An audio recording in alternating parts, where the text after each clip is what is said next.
Hi everyone, it's Fiona from YBR St Mary's and it's Mortgage Monday. Today I thought I'd talk about how banks determine exactly how much you can borrow. Now the reason for that is I've had a lot of clients purchasing properties lately because their house prices have come down, which is great for them. So I thought it might be handy information for those of you who are looking at purchasing properties.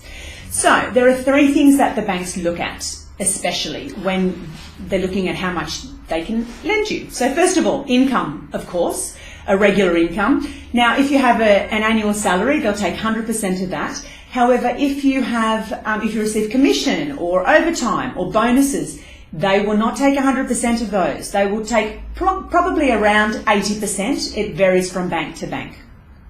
Second of all, they will look at your credit card limits. For example, if you have a credit card limit of $10,000 and you owe $200, guess how much the banks will assume you owe? $10K, exactly right. So they look at your credit card limits. If you have any personal loans, of course, they'll take that into consideration. If you have a buy now, pay later plan, that's still money that you owe, they'll take that into consideration. And also the old sneaky lay-bys that you forget that you're doing and those certity and all of those kind of things.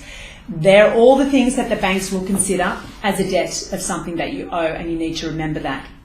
Lastly, living expenses. Now this is huge. In the last year, things have changed a lot in regards to living expenses. So if you say, you know what, I think I probably live on about $1,000 a month, doesn't work like that anymore. What happens these days is the banks ask to see 3 months worth of your personal transaction statements to verify that.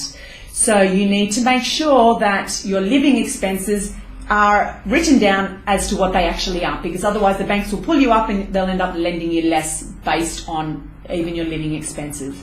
So they're the three things you need to take into consideration that the banks will consider when they want to lend you money. Your incomes, if it's overtime, it won't be 100% that they'll be taking, it will be less. Second of all, the limits, your credit card limits, your loans, lay-bys, and lastly, your living expenses. You need to really think about what your living expenses are. That's it from me today. If you'd like any further information on borrowing capacity, feel free to leave a message in the comments box, and have a great week.